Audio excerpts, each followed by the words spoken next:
Ibu-ibu sekalian, mari kita lanjutkan kajian kita mengenai puasa. Kemarin subuh kita mulai mengkaji, mari kita lanjutkan. Kajian mengenai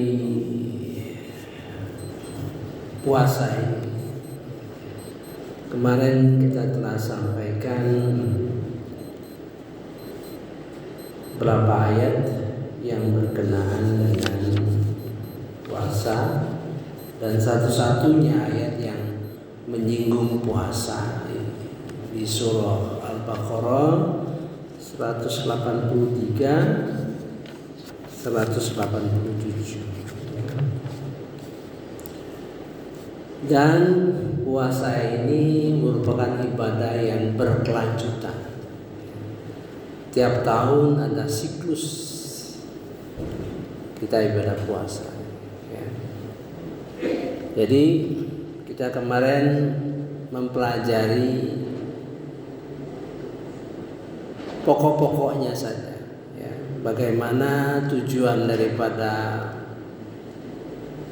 puasa itu adalah la'allakum tattaqun, agar kamu bertakwa. Kemudian ayat selanjutnya ditutup dengan in kuntum ta'lamun, jika kamu paham, mengerti. Kemudian ayat selanjutnya wa la'allakum tashkurun, agar kamu bersyukur. Kemudian la'allahum yarashudun. Kemudian ditutup lagi dengan perkataan yang doa yang sama, semoga la'allahum yattaqun, agar mereka. Terlihat bagi kita ini suatu indikasi, ayat-ayat ini ayat-ayat yang dalam, maka itu puasa. Setiap tahun kita puasa dengan basis dasar ayat-ayat yang sama. Ada dua pendekatan di dalam membahas puasa ini. Ada dua pendekatan. Satu pendekatan dengan insentif, dengan pahala yang diberikan dan pengampunan yang diberikan oleh Allah Subhanahu wa taala. Itu satu kajian yang hanya melihat insentif, pahala yang diberikan dan ampunan yang akan dianugerahkan kepada kita. Kedua, pendekatan ilmu, pendekatan dengan ilmu Al-Quran. Satu, untuk mempersiapkan puasa ini sehingga kita dapat keutamaan dari bulan puasa ini. Sehingga mudah-mudahan kita diampuni dosa-dosa kita, kemudian dilipat gandakan pahala. Bagaimana sholat sunat dianggap sama dengan sholat wajib, bagaimana sholat wajib berlipat ganda diberikan pahalanya, gitu ya.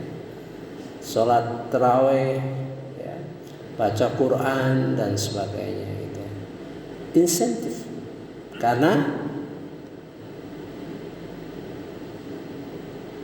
sifat manusia itu harus diberi insentif, itu sudah mendasar. Dalam Quran selalu kasih insentif. Kedua, pendekatan ilmu Al-Quran. Jadi kita mendekatkan pemahaman puasa dari ilmu Al-Quran yang dipaparkan di dalam Al-Quran itu sendiri. Bagaimana peran puasa di dalam membangun ketakwaan. Tujuan kita itu tidak ada lain, semoga kita menjadi orang yang takwa. Mengapa demikian? Karena orang takwa lah yang akan selamat di akhirat nanti. Dan ketakwaan kita harapkan sesuatu yang paling baik, paling sempurna. Tidak mungkin mencapai itu, tapi setidak-tidaknya kita berusaha meningkatkan ketakwaan. Inna akramakum innallahi atqakum. Sekarang bagaimana kita melihat peran puasa ini dalam konteks Al-Quran?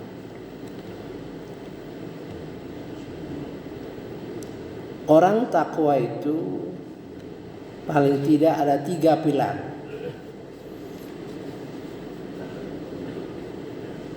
3 pilar ibadahnya, ya. Dalam surah Al-Baqarah ayat 3 ayat 4. Alladzina yu'minuna bil ghaib wa yuqimuna shalah wa mimma razaqnahum yunfikun wa yu'minuna bima unzila ilaik. Ada 3 pilar. 1 salat, wa yuqimuna shalah, infak, wa mimma razaqnahum yunfikun, infak, kemudian Quran, wa yu'minuna bima unzila ilaik. Ya. Jadi 3 pilar utama dalam membangun dasar-dasar ketakwaan. Sekarang kita lihat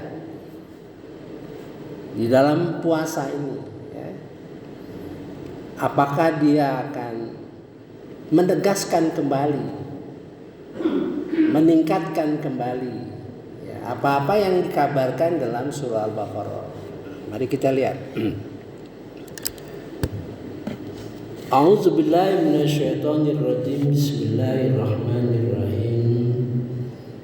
Ya ayyuhalladzina amanu. Berarti tiap ibadah-ibadah itu selalu dengan panggilan ya ayyuhalladzina amanu. Panggilan kepada orang yang beriman. Walladzina yu'minuna bil ghaib wa yuqimuna shalah, selalu diawali dengan iman. Kutiba alaikumus syiyam,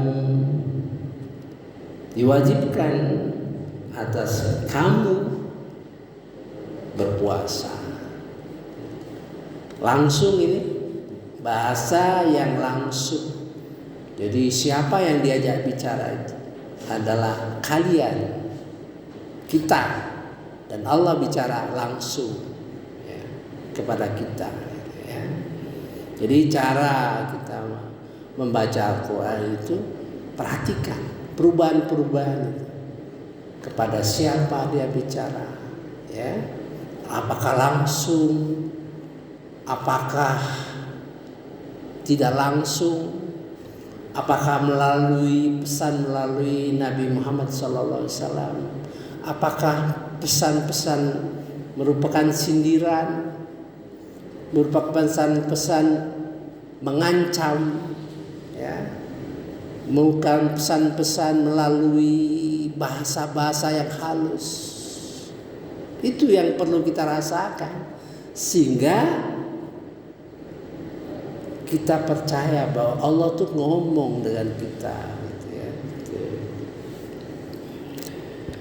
Kama kutiba 'alal ladzina min qablikum, seperti puasa yang diwajibkan atas mereka yang lebih dahulu dari kamu, yang orang-orang dulu. Jadi puasa ini sebenarnya sudah lama, ibadah yang lama, yang tua, gitu ya. La'allakum tattaqun, semoga kamu bertakwa, ya. Jadi tetap tema utamanya adalah membangun ketakwaan.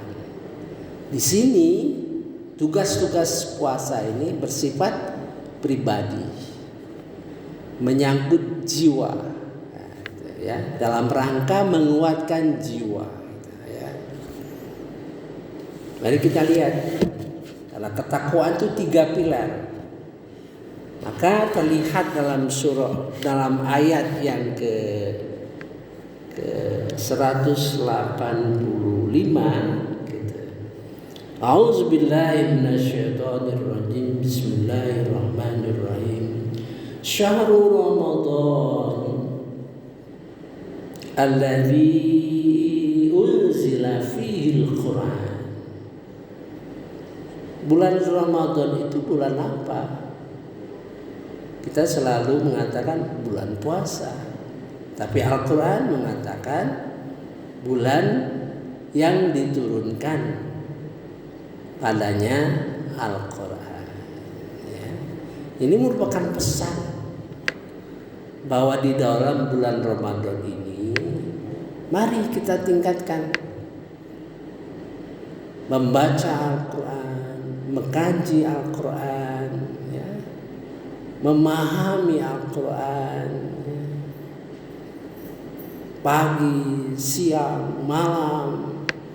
Mengapa demikian? Karena Allah tahu bahwa jiwa kita lebih tenang, ya, lebih menyediakan waktu, lebih fokus, insya Allah itu merupakan waktu yang tepat kita memperoleh hidayah.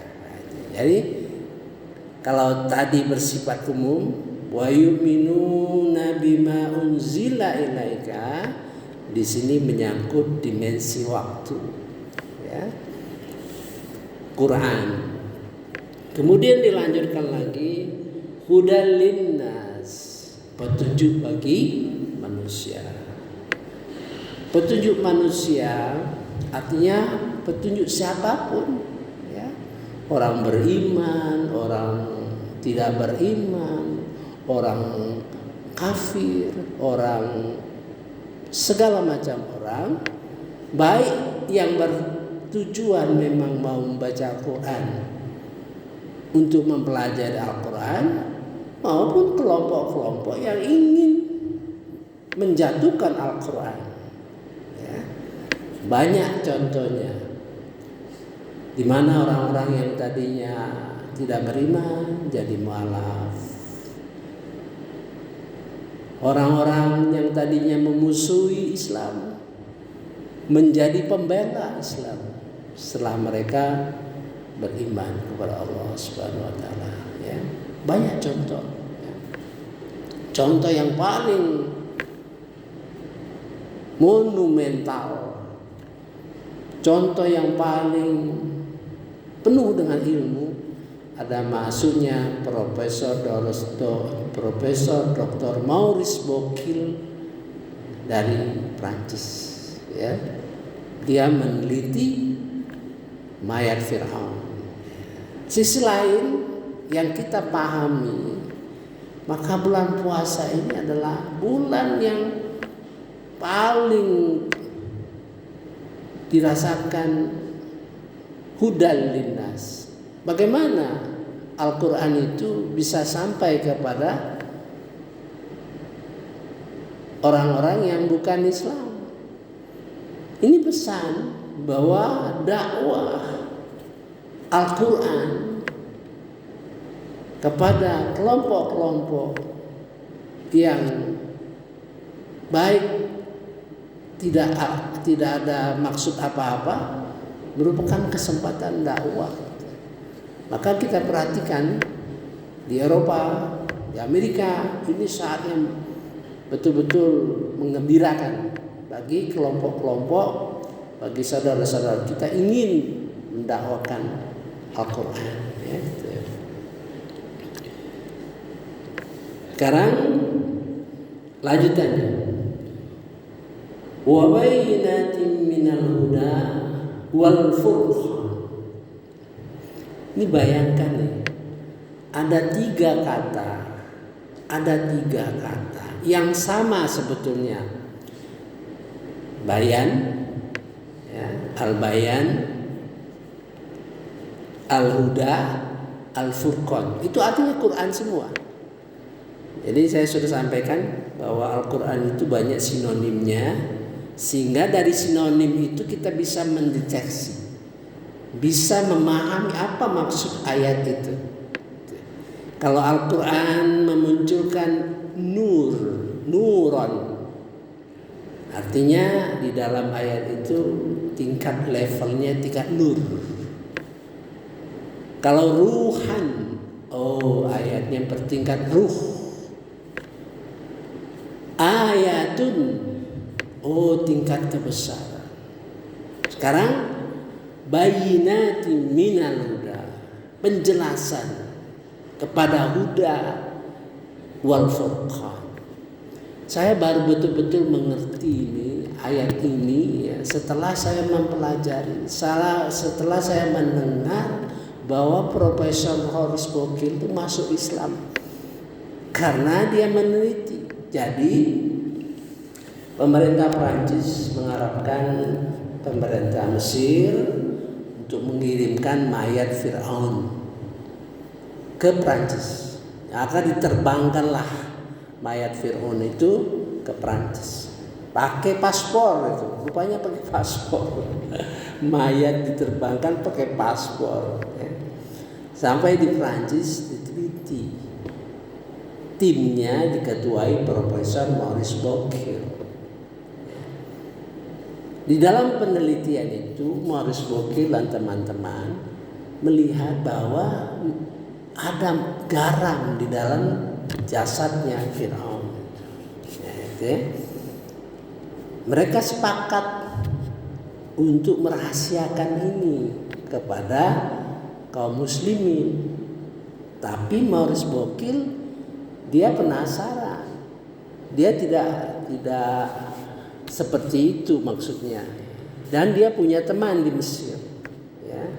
Pertama dia cek, dia minta temannya ngecek itu apa kisah di Fir'aun di dalam Taurat atau Injil. Coba cek Taurat dan Injil.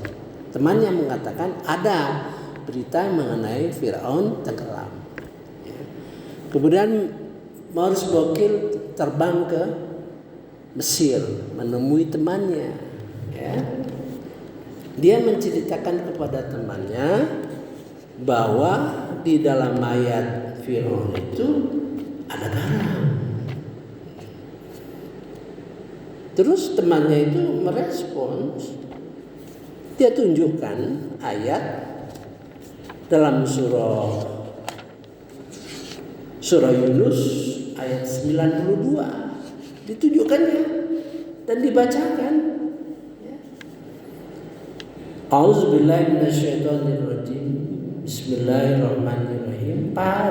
Maka pada hari ini kami selamatkan jasadmu agar engkau dapat menjadi pelajaran bagi orang-orang yang datang setelahmu. Tetapi kebanyakan manusia tidak mengindahkan tanda-tanda kekuasaan kami. Mendengar ayat ini, karena Maurice Bokil itu sudah punya referensi. Di Injil ada berita tenggelam saja, ya, di Taurat ada berita tenggelam saja. Tapi Al-Quran lebih tegas lagi. Mayat itu diawetkan. Jadi sudah sampai 14.000 tahun. Penelitian dilakukan tahun 70-an lah, ya, tahun 71 dan seterusnya. Berarti sudah 14 abad mayat itu masih lebih 14 abad itu masa Musa.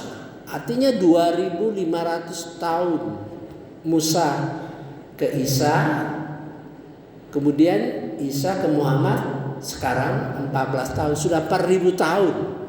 4000 tahun mayat itu masih ada. Sesuai janji Allah dalam surah Yunus 92.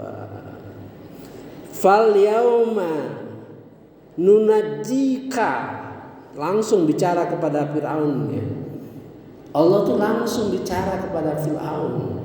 Fal yauma nunajjika, kan kami selamatkan jasad. Ya. Bibadanika litakuna liman khalfakal ayah. Badan kamu engkau agar supaya jadi pelajaran bagi orang-orang di belakang kamu, setelah kamu. Ayah, ayah ya, menunjukkan kebesaran Allah Subhanahu wa taala. Dan Maurice Boki mengatakan, aku percaya dengan kitab ini. Aku percaya dengan kitab ini masuk Islam. Bayangkan ya, perjuangan orang-orang yang bukan Muslim untuk menjadi orang Muslim itu luar biasa. Maka Allah memberikan insentif pada mereka, menghapus seluruh dosa-dosa mereka ya. Dan dia menjadi ilmuwan dunia Islam yang menerbitkan buku yang menggetarkan dunia pengetahuan, ilmu pengetahuan menurut Al-Quran dan Injil. Besar karya dia ya. Untuk itulah, kalau begitu, wa bayyinatin minal huda, penjelasan jadi garam itu, garam yang ditemukan oleh Maurice Boki itulah menjadi bayinya bagi dia. Itulah bayinya minal huda, menjelaskan ke arah petunjuk. Jadi memberi petunjuk kepada Maurice Boki sehingga dia percaya kepada Al-Quran dan dia masuk Islam, dan wal furqan, bisa membedakan antara yang hak dan batil gitu ya. Itulah saya baru paham kira-kira bayyinatin minal huda wal furqan. Jadi mengapa ini diberikan di dalam ayat-ayat berkenan puasa? Mudah-mudahan dalam membaca Quran kita menemukan bayyinah. Kita menemukan bayyinah